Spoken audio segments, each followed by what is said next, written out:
beds a little bit. I'm feeding some leaf mulch into there. And over here we've already got some radishes growing in those little greenhouses. We've got black Spanish radish, I think it is. It's my favourite. Pretty good. A little flower there, forget-me-nots.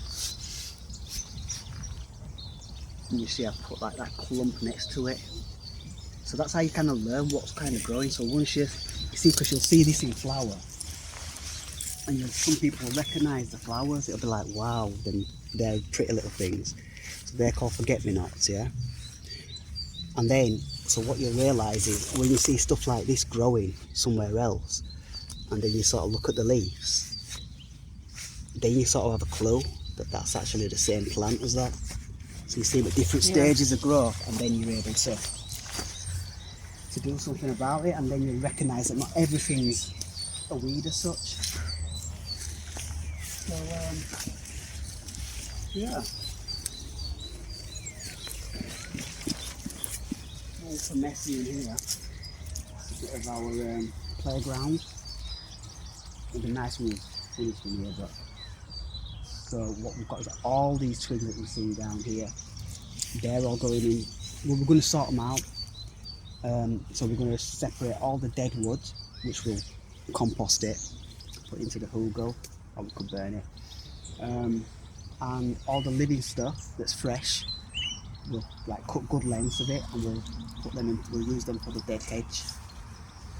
It's going to be down there, right? That's it. The other side of where the rose hips are growing. So we're going to be building that fence back up, dismantling it, and building it back up properly. And we've got plenty more to cut. So we've got like this row of hawthorn trees here, and I have started trimming it at the top. So we're going to be taking a few feet off of the length there and making it a nice sort of size, get more sunlight in, and encourage the hawthorn to grow more. So there is that to do. We've got the ladders, and that'll allow us to then, all these brambles, we'll save as much of the bramble as we can, especially these long lengths, and we'll weave them into the hawthorn, and hopefully we'll get a lot of fruit from these plants. They're really good producers. And also allowing them to get more sun will improve the flavour of the fruit a lot as well. You find that the fruit that's shaded tends to be a bit bland, whereas fruit that gets more sun on it tastes a lot more vibrant. So that'll be fun again. I mean, you need a good pair of gloves. We've got gloves, but they do rip you to pieces. They are they're good for looking after territory. It's like barbed wire basically. So yeah, we can get away with trimming some of it, but the idea is just to feed it back into the hedge. And then I mentioned the grapevine. The grapevine, good point, yeah. So that's been an interesting development, is the grapevines over the last year or two. Started pruning them back a lot more. And hello blackbird. It's blackbird stomping ground around here. So yeah, we've got 3 rows. This is what I did last year. On the other side, I found that the grapevine were just climbing up the tree. So I created like 3 rows. So on your left hand side, I don't know if you can see the blue bungee string that I've connected, and I've started training the grapevines along those bungee strings. I need to improve that system, but we've got 3 rows there, and then the opportunities come to actually run 3 rows along here. It doesn't have to be 3 rows, but we've kept it as that. So I don't know if you can see, this is the bottom row. So that's from the grapevine. You'll see it starting to bud as well. So it does look dead. So I've got to remind people that this is actually the grapevine. And then you'll see another row just above. Yeah, that's quite a long one. And then again, there's actually 2 strands of that one at the top. I might cut one of them, just leave one. And that'll be 3 rows of grapevine, so that'll be interesting project. See how that goes. I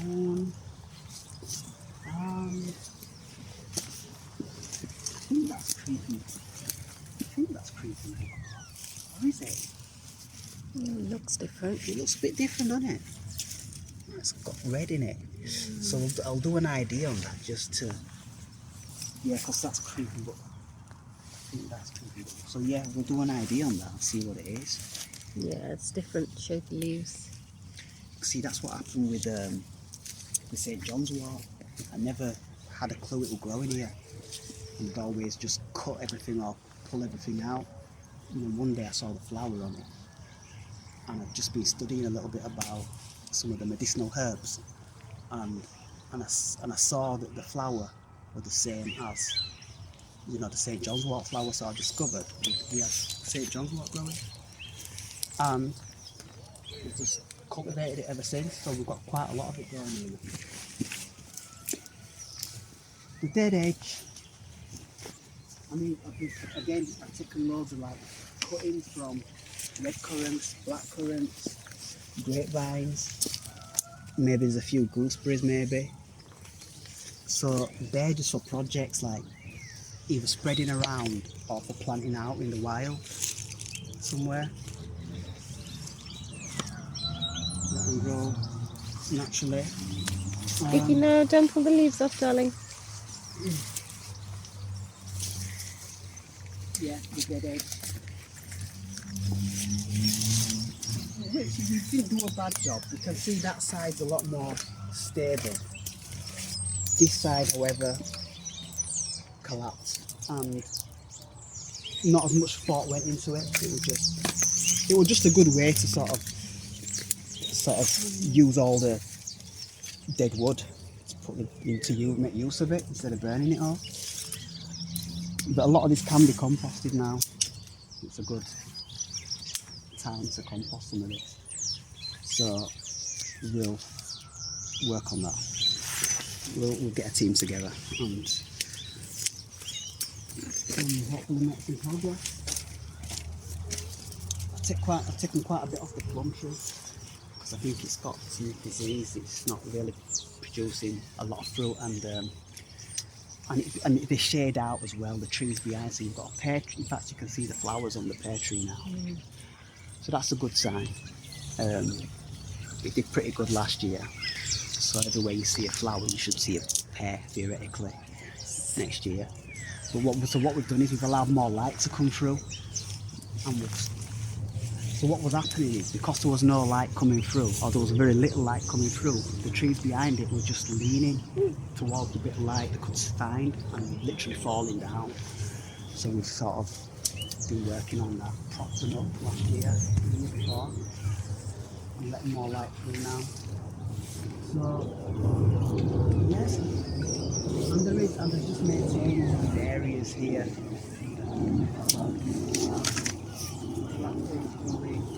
This is a red currant shrub, and then there's digging up some of these creeping buttercups from around it. See, they're thriving, those, but they want to come out. But then again, you've got the strawberries between them as well, so that makes it quite, difficult. But it has to be done. So we're going to go on a bit of a mad one, trying to take out creeping buttercups. This sweat lodge, I think we'll use that as a room to that little corner section there. Make a nice roof for that.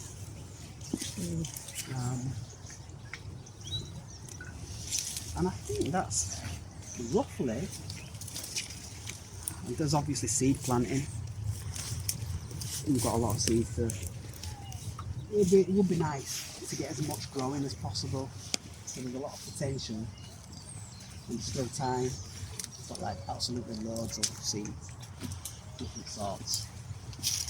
Medicinal herbs, milk thistle for example, broad beans, all sorts.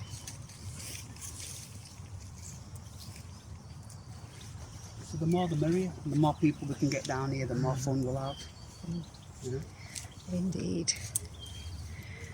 And of course, we'll do the outdoor education session where we can dedicate some time and space for the kids, the parents.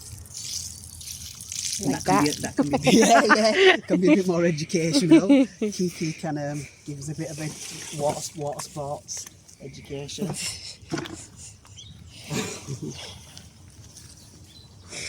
Yeah. And again, you know, there's the idea is to make a sort of a den there, a space den as it were. But we did put a few willow strips in there. They're starting to grow now, so they will hopefully make a nice kind of circular shape to under the hawthorn tree for the opening of the den. The shed's going to come down. Okay. So anyone into building projects like that, we're going to be taking the shed down and we're going to be making a wood store and potentially make some space for the pizza oven if we do a pizza oven. So that'll be all focused in that corner. But we want to keep that hawthorn tree as like a kind of shelter. And then maybe put a shelter underneath it as well for the wood. Or, you know, yeah, store things. What else?